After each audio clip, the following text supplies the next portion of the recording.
This is CGTN, China Global Television Network.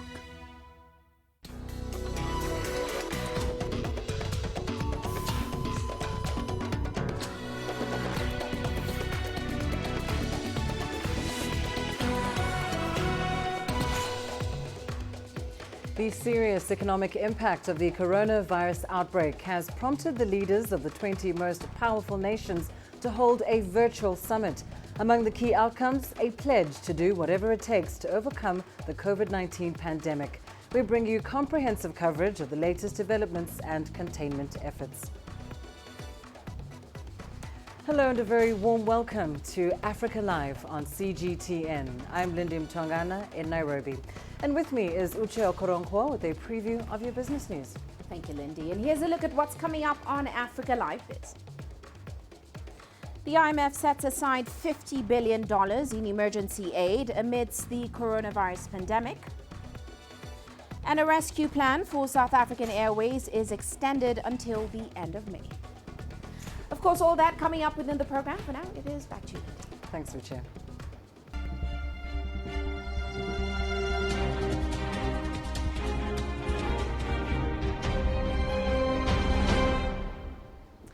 Now, G20 countries are taking a stand.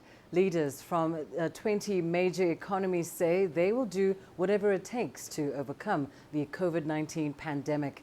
In a statement following Thursday's virtual summit, G20 leaders said they're committed to helping all countries in need. They vowed to undertake all necessary health measures and financing to contain the disease. The leaders also promised to restore confidence, preserve financial stability, and revive economic growth. Chairing the meeting was Saudi King Salman, who urged his fellow G20 leaders to boost funding for a vaccine and to resume the normal flow of goods and services. The talks come as the pandemic rages across the world with over 470,000 infections and more than 21,000 deaths. Well, Chinese President Xi Jinping addressed the G20 virtual summit, urging for global unity against the COVID-19 pandemic. He called on countries to coordinate and collaborate. The conference is the first of its kind under the G20 framework. In his address, Xi called for a resolute fight and all-out efforts in the war against COVID-19. He promised to help build a strong global network for pandemic control and treatment. He said China will continue to support international organizations in carrying out their roles in the battle. The Chinese president also called on G20 members to cooperate on macroeconomic policies to prevent a global recession. He said countries should implement effective monetary policies, enhance financial supervision, and collaborate in keeping the global industrial chain stable. She also pledged that China will make greater efforts to provide necessary aid to affected countries across the world. Now, here in Africa, there are now over 3,000 cases of COVID-19 in 46 countries. Let's take a closer look at the numbers by region. North Africa has the highest number of confirmed cases. Libya has reported its first case of COVID-19. Leading figures have issued a call for unity to combat the virus amid the ongoing conflict. In West Africa, Burkina Faso has the highest number of infections in the region with 146, while Senegalese President Macky Sall declared a state of emergency along with a dusk-to-dawn curfew. East Africa currently has 154 cases. Kenya recorded its first recovery as well as its first death. President Uhuru Kenyatta will also be imposing a daily curfew. In Central Africa, Cameroon is leading in coronavirus infections. The Democratic Republic of Congo has declared a state of emergency. Travel in and out of the capital, Kinshasa, has been banned.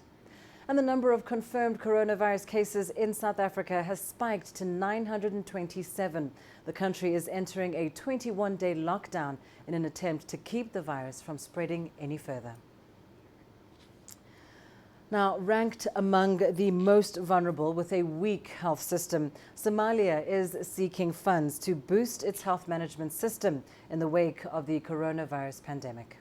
Health officials report a second positive case of coronavirus just 10 days after reporting its first imported case. The patient is said to be a young man who recently returned to Somalia from Italy. the worst affected country in the world by COVID-19. Today we have received confirmation of another positive case of COVID-19. The individual is in good health, but the virus is in his body. We hope the case remains mild and it doesn't cause any problem to the patient. This disease can be prevented. We advise people to remain at home as we have suspended schools, universities to contain the spread of the coronavirus.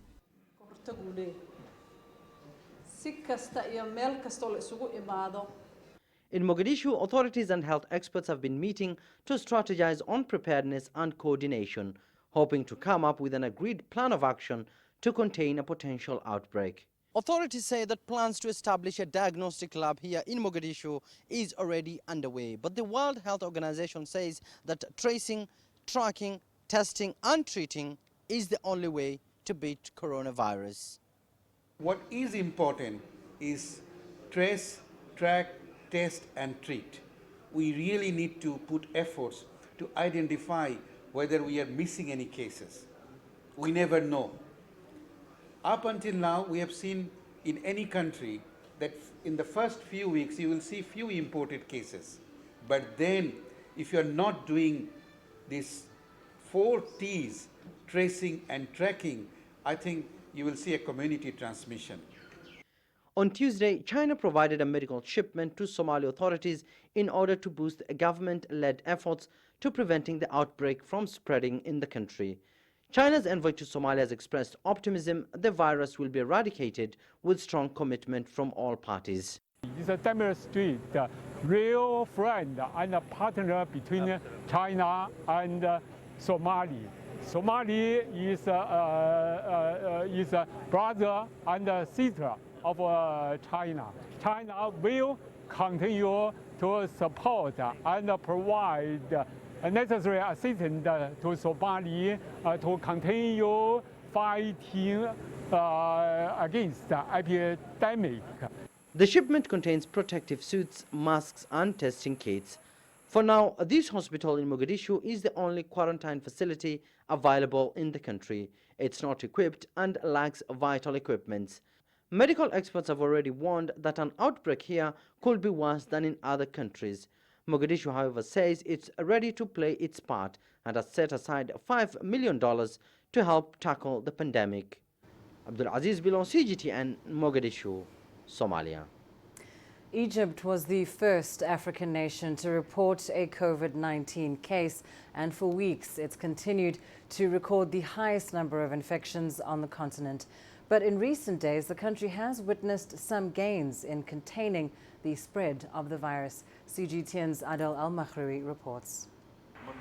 Egypt is in its 6th week of fighting COVID-19. The nation is in partial lockdown, fearing infection rates would get out of control. On Wednesday, Health Minister Hala Zayed proudly announced that so far, Cairo's policies have been successful in flattening the disease's curve. All our measures so far have been preemptive and preventative. We didn't wait like other countries which took reactive steps after it was too late. The Egyptian government has a plan for every scenario. This has been one of the main reasons why our infection rate curve is not so high. In average, Egypt's COVID-19 infections have increased by about 28 cases daily during the past 2. With a half-day curfew imposed on Wednesday, the government is hoping to at least keep that rate steady. Our focus in the past week was to track down infections until our investigations reach the case index for the centers of infections. We've exerted huge efforts in that track to link cases together so we can have effective quarantine.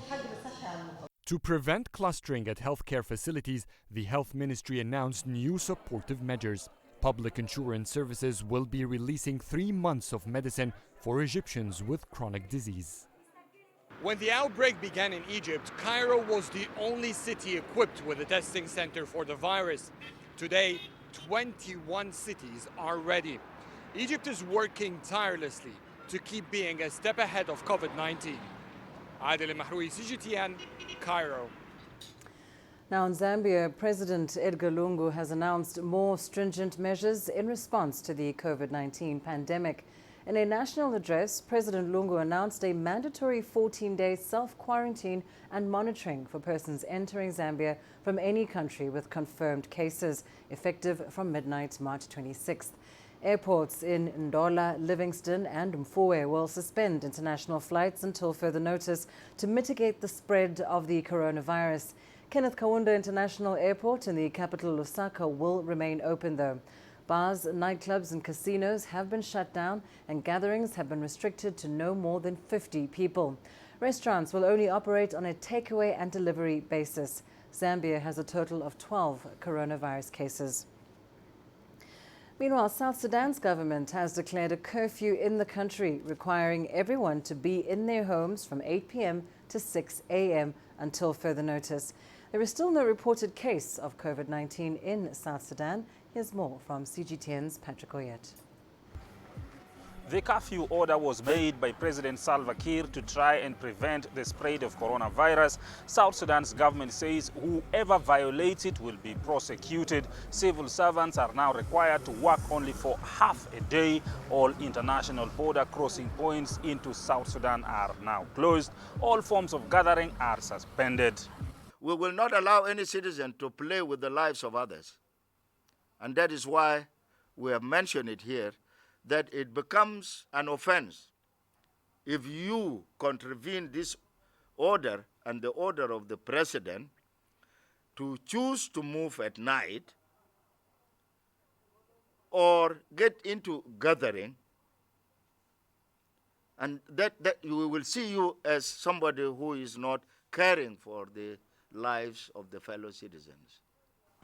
Any aid agency staff who came into South Sudan after February 29th are not allowed to leave their base. The United Nations mission in South Sudan says it has quarantined 99 of its employees who will only be allowed out of quarantine after 14 days. Juba, however, says domestic flights and flights delivering humanitarian aid to needy people within the country are allowed to continue. Patrick Oyet, CGTN, Juba, South Sudan. To South Africa now, where humanitarian groups in the country are working to ensure they can continue operating as the country goes into a 21-day lockdown from Thursday midnight. The NGO Rays of Hope says their work in Alexandra Township of providing food, medical supplies and other services will not stop. CGTN's Julie Shire reports. A prayer for Alexandra, one of the most densely populated townships in South Africa. Humanitarian organization Rays of Hope takes care of the sick and elderly in the community. As coronavirus cases rise, fear is spreading. So the stuff that is needed, whether it's the soap, whether it's the sanitizers and all of those things, are not so readily available now in Alex. And so people are hearing that they need to be able to use these things, but then they're not able to find them. And many people feel, because of the density of the population, that they can't really socially distance because they are so close to each other and there are so many of them. Many here can't afford food and essential supplies and rely on donations to survive. We are very concerned, particularly with our children, because many of them don't know, they have no idea. Even the adults, they have no idea what coronavirus is all about, what's happening, how to keep themselves safe. Feeding schemes were halted when schools shut down over a week ago. But Rays of Hope will make deliveries to those most in need. So for many of our children, the meal they get here is the only decent meal for the day. We try by all means to give them food parcels on a weekly basis from our food program, on a monthly basis from the Orphan and Vulnerable Children's program, but daily feeding is really critical. Those who are aware of COVID-19 say they are afraid. I'm really scared. I've been researching on it actually. I've seen in the European countries, most of them have been affected. So I saw when our president spoke and our Minister of Health spoke on it, it gave me a fright because my biggest problem with it was we don't have a solution yet. I'm trying to wash hands, as they said, and I'm trying to go where there's less people. Like, I'm not going to the mall where there are a large number of people, and I'm deciding to go to my rural area and vent. Government has announced wide-ranging measures, including emergency water deliveries, intensified screening and isolation facilities for informal settlements and rural areas. It's hoped it will be enough to protect these communities as the pandemic grows. Julie Shara, CGTN, Johannesburg, South Africa. You don't find the stories of North Africa by sitting on the sidelines. You've got to get out, go there, and you'll find them. In the bazaars of Casablanca, among the crowds in Cairo, who come to visit Cairo, the ancient capital of Egypt. Along the waters of the Nile, along the sands of the Sahara. No one else will take you where we can in North Africa. No one else will show you what it's all about. CGTN, see the difference.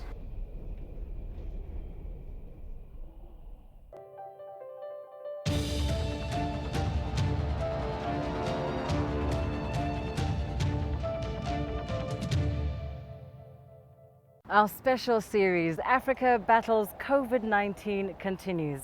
Now, several African countries have adopted stringent measures to control the spread of the coronavirus. Countries like South Africa, Senegal, DRC, Egypt, Kenya, and Nigeria have found themselves at the forefront of the battle against the disease. Well, as the medical world races to find a vaccine for COVID-19, public awareness is proving to be key in countries like Nigeria in halting the spread of the disease. Deji Badmus tells us more. It's the resumption of work for the day at this SME in Lagos. Since Nigeria confirmed its first case of COVID-19, this has become a daily routine at this office. Workers must first use the hand sanitizer before they move into the main office. Since the news broke out, we have sanitizers at the office, which we use regularly. As long as you are inside the office, or as long as you're coming into the office, you're expected to use it. And even once you step out and you're coming back to the office, you're expected to use it. So we use it almost every time. As long as you are in the office, you're expected to use the sanitizers. The constant use of hand sanitizers is part of a broader public awareness campaign launched by the government in the wake of the COVID-19 outbreak in Nigeria. And that campaign has since been intensified across various media platforms in the country. The electronic billboard behind me is one of the multimedia platforms being deployed for the public awareness campaign. Its strategic location at this very busy road intersection means anyone passing through this place would not miss the message. And then millions of people pass through this area on a daily basis. We need the government to provide more of this, so as to create awareness for the over 20 million of Lagosians. There are fears that if there was any massive COVID-19 outbreak in this country as seen elsewhere, Nigeria's vulnerable health infrastructure would find it extremely difficult to cope. It's a reason why the country is investing time and resources on public awareness campaigns. We don't have the isolation center, or quarantine places that can take charge of a large number of people. And we know that this number can double within a short period. It can triple and quadruple within a short period.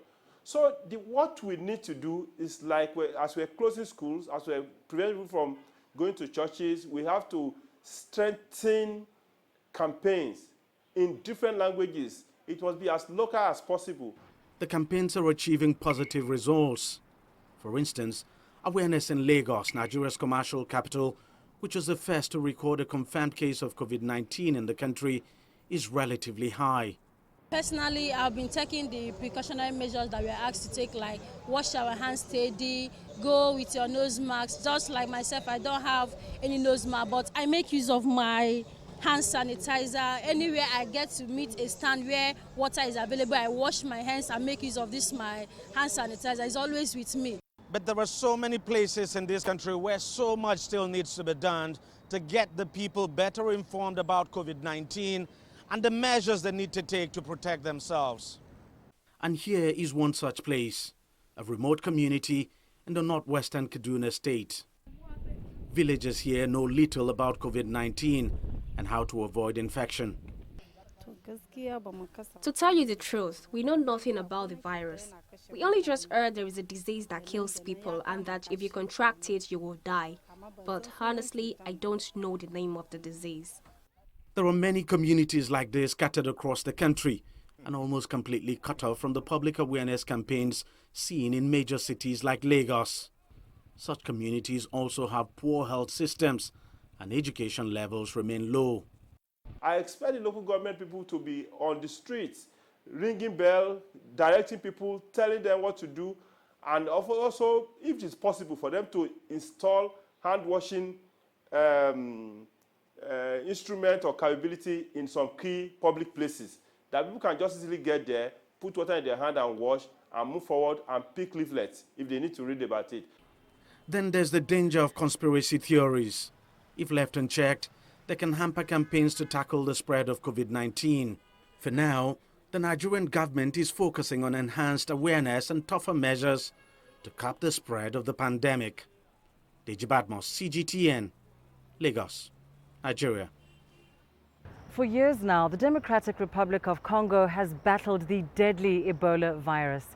Our correspondent brings us this report on how the country is now handling the outbreak of yet another infectious disease. In August 2018, the DRC's health ministry reported an Ebola outbreak in the eastern town of Mangina.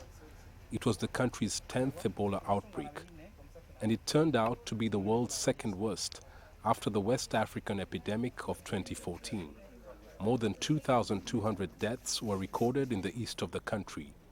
The last Ebola patient was discharged from a hospital in the eastern town of Beni earlier this month.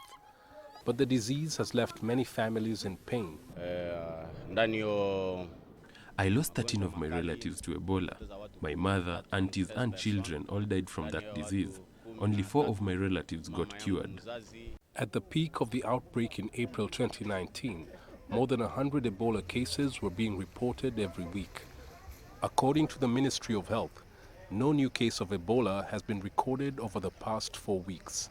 But the country is now struggling to contain the coronavirus. More than 40 cases have been reported in the capital, Kinshasa. That frightens Stephanie Mastaki, who witnessed the suffering caused by Ebola. This new disease with a strange name has really scared us because we lost relatives to Ebola. It has changed the way I live. We've been told to keep washing our hands at all times. Mastaki advises her fellow citizens to follow safety instructions issued by health experts to avoid catching the coronavirus. We should maintain high standards of cleanliness and always wash our hands. People should avoid crowded places and keep a distance of about a meter when talking to other people.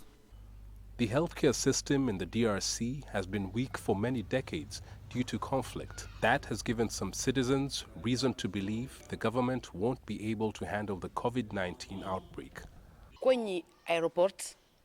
Our government had deployed health officials at our airport to screen all passengers coming into the country.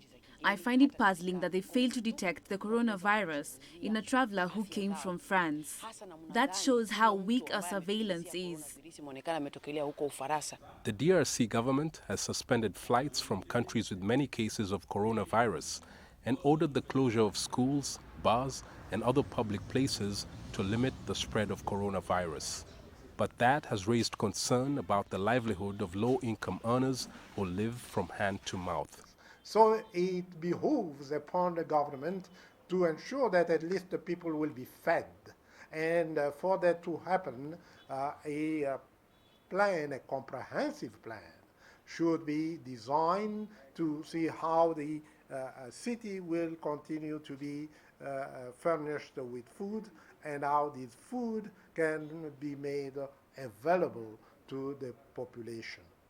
The coronavirus outbreak has further put a strain on the DRC's already overstretched healthcare system that's struggling to contain other diseases like measles, polio, cholera, and monkeypox. Chris Sachamringa, CGTN, Kinshasa, Democratic Republic of Congo. As more and more cases of COVID-19 are confirmed in South Africa, response measures, including education and training at designated hospitals, are becoming more urgent. Angela Coppola has more from Johannesburg. There are a couple of priorities that need to be managed in the process of treating a COVID-19 sufferer. A possible COVID-19 patient is identified at a port of entry using temperature scanning equipment. The patient then waits at the airport clinic for a team from the National Institute for Communicable Diseases. The emergency response team arrives to take the patient to a designated hospital. At the hospital entrance, an isolation team takes over and escorts the patient to an isolation ward. The patient's recent travels are noted, as well as their medical history. The team draws blood and sends the sample to an NICD lab for processing. If the results come back negative for COVID-19, the person is discharged. If the results are positive, the patient remains in isolation. The team monitors the patient's vital signs and administers medication. They observe the patient for the next 14 days or more and continue to test the patient's blood. After the isolation period and once there are no more symptoms, the patient has then recovered. On the continent, Egypt continues to bear the brunt of COVID-19, reporting a significantly high number of cases. And as those numbers continue to rise, the country is working to beef up its capacity in its health facilities. Every plane arriving in Egypt used to be greeted warmly. Flights from abroad meant good business for a nation that relies heavily on tourism. But that was before the COVID-19 pandemic. Now every arrival raises worries over the possible spread of the coronavirus. For long, the Egyptian quarantine facility at Cairo Airport has been known to take extreme measures, and we're still looking for other diseases other than COVID-19. We take tough measures because it's part of our job to take care of the health security of the country. When they arrive, all passengers must get checked for fever. They're also obliged to fill a form with their address and contacts. Quarantine officials are then supposed to follow up their progress over the next 2 weeks. Before entering the main hallway of Cairo Airport, passengers coming from destinations the authorities here consider a risk are guided to a special facility where the entire flight get tested for COVID-19. Blood samples are taken. Thanks to the rapid test kits Egypt recently received from China, the results are ready after just 15 minutes. The rapid test kits made a big difference because they are more precise than measuring temperature. Recently, we've detected many cases before people even displayed symptoms. I think these are crucial steps. Honestly, I feel comfortable when I see these measures. On our way here, nothing happened at the airport. My brother went back to Germany this week. In the airport, there are no checkups. That makes us concerned. What I see here makes me feel Egypt is a responsible country. There was a lot of panic involved, but like in Toronto, it was like more. It was safer, I guess, for me personally, because the airport wasn't as crowded as JFK, so I felt safer there. And then when we got to New York, I was like people weren't wearing masks or anything, and it wasn't taken care of like khalas. So yeah, that was when I started panicking. So it makes me proud, like, to come back and it's way safer here. I feel safer here. Once they get notified of a case, the Egyptian authorities begin investigations. They isolate everyone who could be involved. When a case emerges, we take samples from all who came in contact. For one case, the number of those who came in contact directly or indirectly was 3,875. Among them, 2,550 in his company. All of them have been quarantined. We've deployed 3 medical teams for them to follow up with them. The Egyptian armed forces are leading a massive disinfection campaign to sanitize all public facilities and locations in the country. There are extreme measures being taken in Egypt. Anything that could present a source of threat to the Egyptian people, even by a minor percentage, we will not hesitate to take any measures to stand against any possible infection. Egypt has currently closed its airports to international flights. Schools and universities are in a lockdown. This week, prayers in churches and mosques have been stopped, and commercial stores have been ordered to close every day at 7 o'clock in the evening. Museums and tourist sites have also shut their doors. Egypt is doing its best to stop the wave of COVID-19 infection. Adel Mahroui, CGTN, Cairo.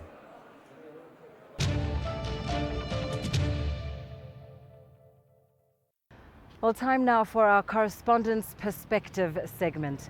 In March 2020, the Democratic Republic of Congo, which has been battling Ebola, saw the last Ebola patient discharged. Our correspondent, Chris Ochomuringa, was there to witness this major achievement. Earlier, I spoke to him to understand how the DRC is handling another infectious disease just after battling Ebola. Just talk us through what the mood in the country was like when that last Ebola patient was discharged. Lindy, there was a lot of excitement, especially in Beni, one of the epicenters of the outbreak. And not just there, but across the country. Congolese people have been living in fear for 2 years because of the Ebola outbreak. And so people danced and celebrated. They're saying now the disease is coming to an end and their lives will go back to normal. But healthcare officials have told them not to celebrate yet because they have to wait for 42 days to pass before they declare the outbreak over. Certainly that is a milestone in itself, but it must be something of an anticlimax for the people of the DRC to have learnt about the COVID-19 outbreak. Just tell us how the country took this news. Well, there was a lot of fear, there was panic and there was anger. But people have now come to terms and they've had to change their way of life because they have been following what's happening across the world, the number of deaths, and this being the capital city with a population of about 13 million people, there's fear that, you know, if the disease really spreads, it will kill very many people. So very big change in how Congolese live their lives.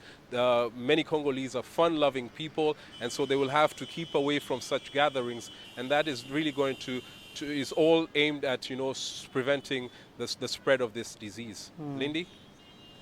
Chris, tell us what lessons were learned in dealing with the Ebola outbreak that can be applied now in the fight against COVID-19. The first lesson is about surveillance. It's a very critical issue. You know, when this Ebola outbreak struck the DRC, many health officials confused it for other ailments. And so they did not give the right treatment, they did not isolate people, and that caused the disease to spread. But then after international health experts came in and, you know, confirmed that this was Ebola, they put in place surveillance mechanism to detect the disease early, and they have spread it across the country, not just in the east where the outbreak was occurring. And so that is also something that they're doing with coronavirus. They're training all healthcare workers across the country to be able to detect coronavirus and isolate people quickly, so that it's going to be part and parcel of the healthcare strategy in the DRC. Join us again tomorrow as we take a look at COVID-19 and its impact on trade. Back to you in studio.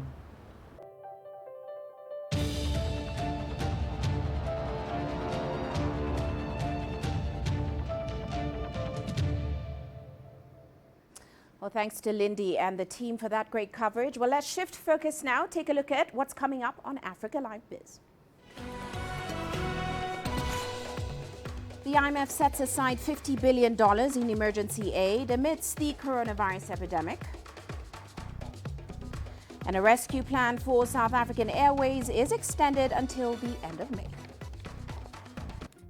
Africa is the nexus of enterprise, and global business will tell you why it matters. From the mega investment projects to multi-billion-dollar mergers and acquisitions. Africa today collects, just in terms of revenues from taxes alone, $545 billion a year. If you take 10% of that and you devote it to the energy sector, problem solved.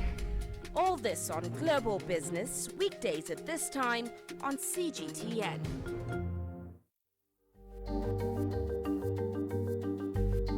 Africa Live. Find your voice.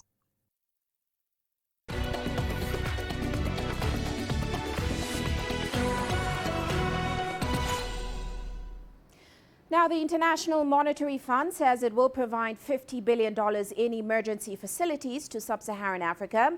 The facilities will be used to cushion the continent from the impact of the coronavirus. The fund added that they have received requests for emergency financing from over 20 nations in the region and expect at least 10 more soon. As a result of the pandemic, a number of nations have closed their borders and limited public gatherings, which of course will cut many off from paid work. The fund, however, recommends increased fiscal spending first on public health, as well as cash transfers to individuals and households under strain. Meanwhile, South African Airways creditors have authorized the extensions of the deadline for the business rescue plan until May 29th. The specialists who are tasked with saving the national carrier requested the extension due to the global coronavirus pandemic. The cash-strapped airline entered a form of bankruptcy protection in December, pending its survival after recording losses since 2011. It has also received more than $1.1 billion in government bailouts in the past 3 years. In addition, SAA has suspended flights until the end of May, following the 21-day nationwide lockdown ordered by the government to contain the local spread of the virus. And still in South Africa, the country has released the results of the Census of Commercial Agriculture. Now, the survey collects information on South Africa's commercial agriculture that is essential for planning, policy formulation, as well as food security. Here's CGTN's Lindy Mtongana with more.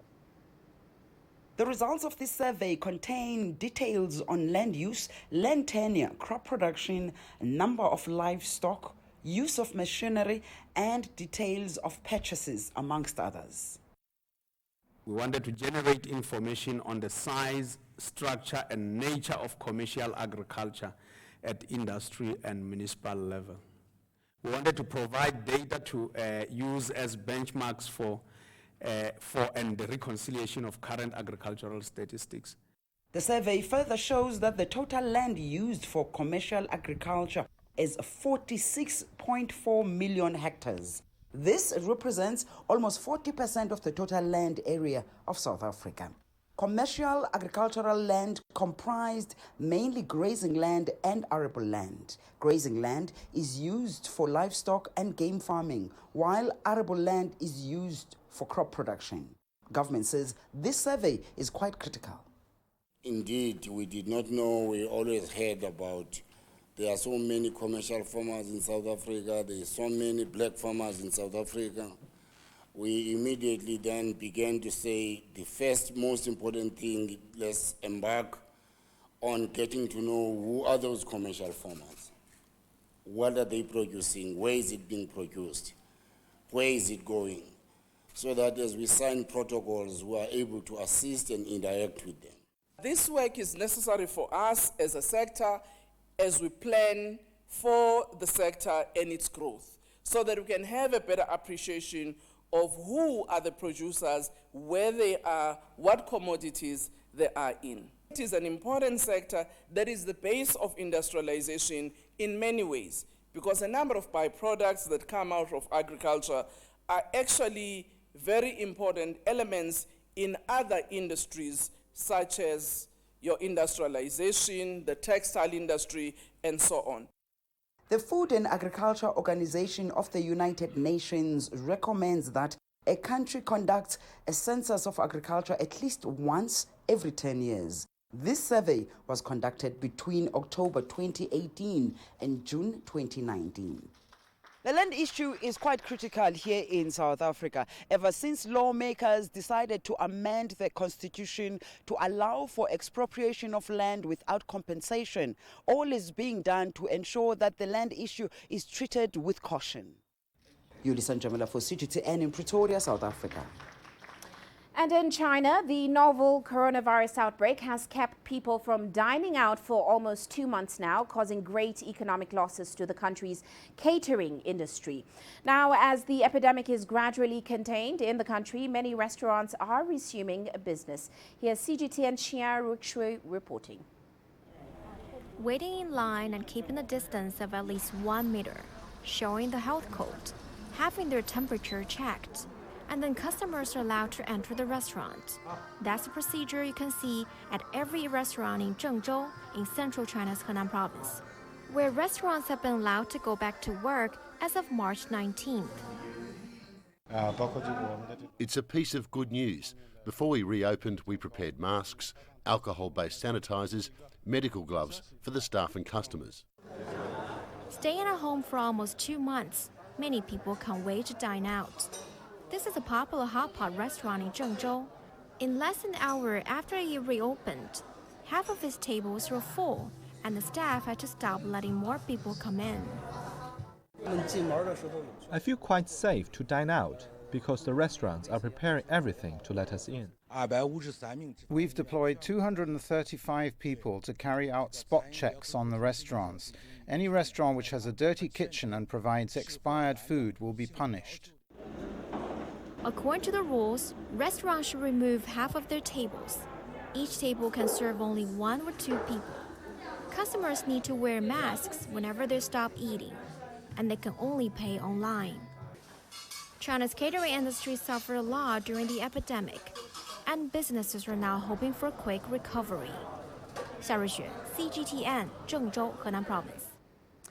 Well, that's all for now on Africa Live Biz, but later on Global Business Africa, we'll be analyzing how African economies have been dealing with the coronavirus pandemic. Of course, all that coming up top of the hour. For now, back to you, Lindy. Thanks, Ruche.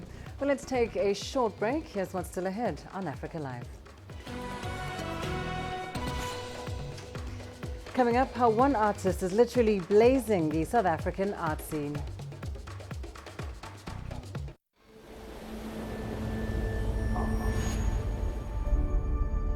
How would you create your legend? On the fields, on the tracks, in the arenas of Africa. Were you born to be a player? Could this moment be yours?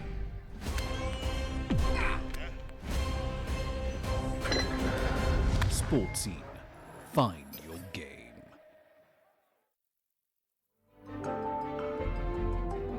Africa Live. Find your voice.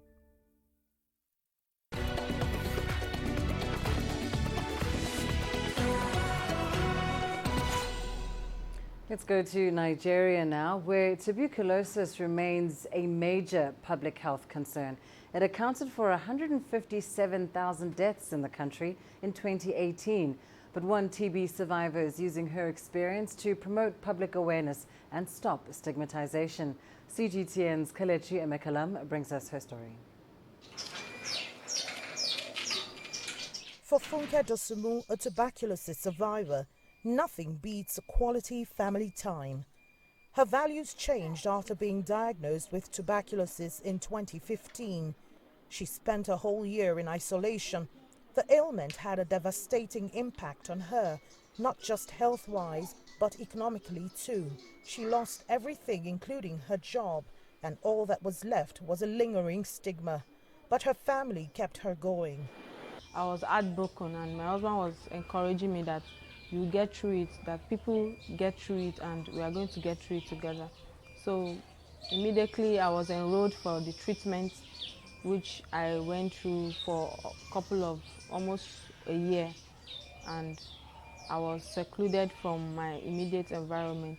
The TB drug is is not like a normal drug. There are drugs, there are intensive drugs that on a good day is every day you have to take this drug, every day you have to take your injection. So it's not something of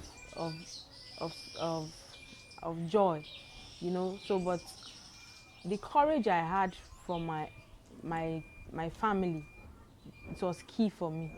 My husband was like encouraging me. Awareness about tuberculosis has remained relatively low in Nigeria, with a high rate of victim stigmatization.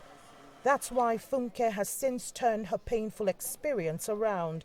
She's creating awareness about the disease and helping several survivors like herself overcome stigmatization.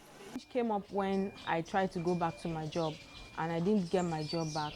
So I had to just it was like a new beginning for me. How can I get through it? How can I get through it as a TB survivor? You know, because I started advocating as a TB survivor and people were seeing all my faces all there. So they're like, she's a TB survivor, she's a TB survivor. So I didn't get any job offer. What we as a program want the government to do is where we can actually see TB being included in the National Health Insurance Scheme, both at the national level and at the state level.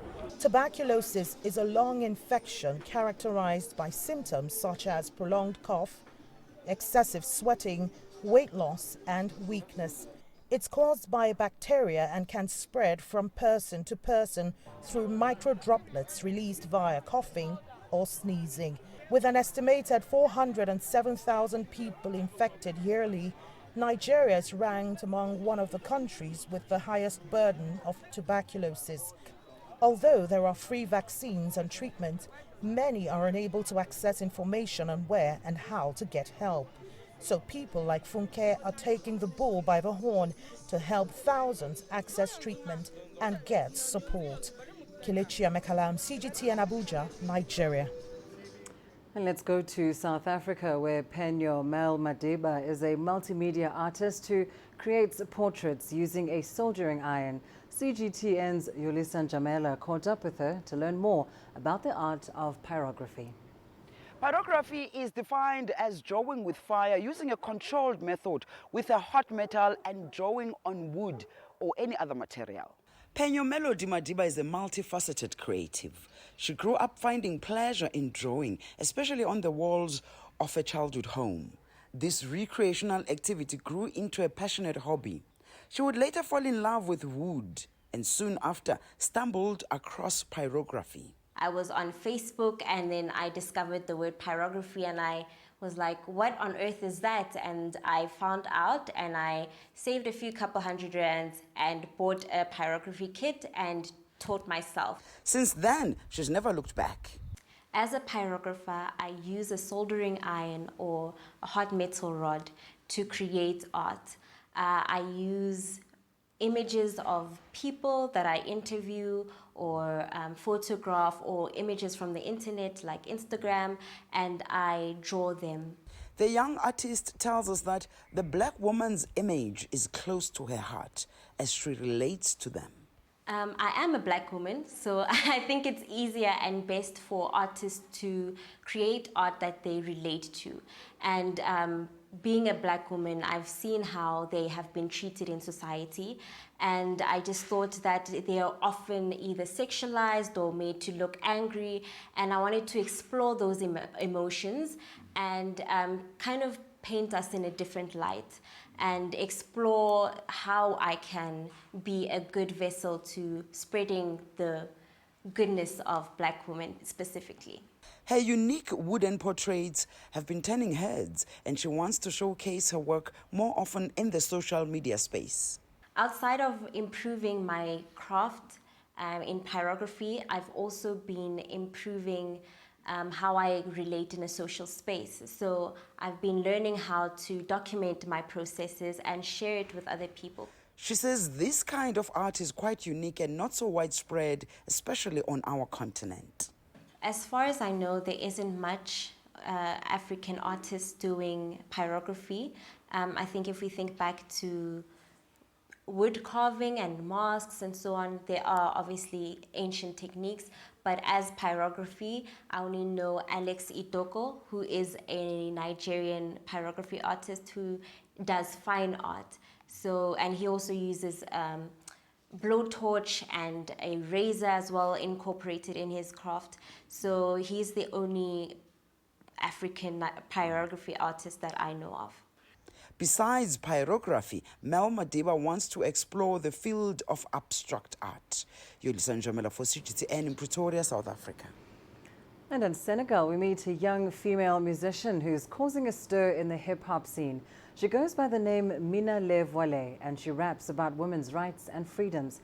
CGTN's Cham Gono has more.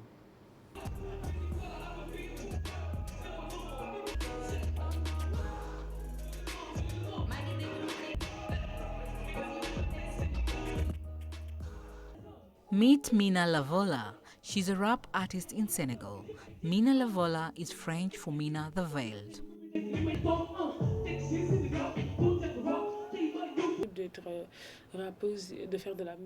I'd been listening to rap since I was a kid, and it was a comfort zone for me. Most of the people around me were rappers, so I can say it was the environment I grew up as a kid.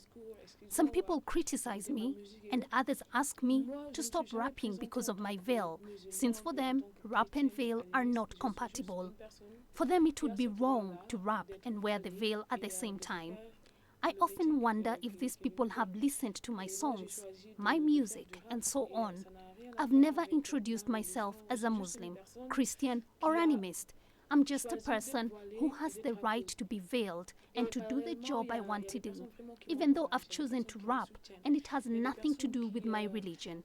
I'm just a person who has chosen to be veiled and a rapper at the same time. J'ai le courage d'aller voir des concerts.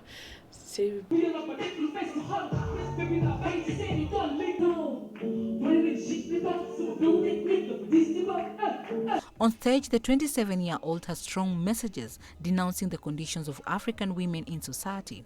She sings about early child marriages, female genital mutilation, and sexual violence.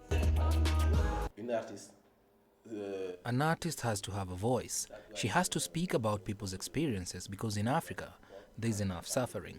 No one can call themselves an artist, let alone a rapper, without denouncing the shortcomings of society. Mina's activism for women's rights is a good idea, and I decided to support her in this fight. Long before our collaboration, I discovered her through his style and charisma, which fostered this collaboration. Mina Lavola works with a network made up entirely of women. Together, they raise awareness about women's rights.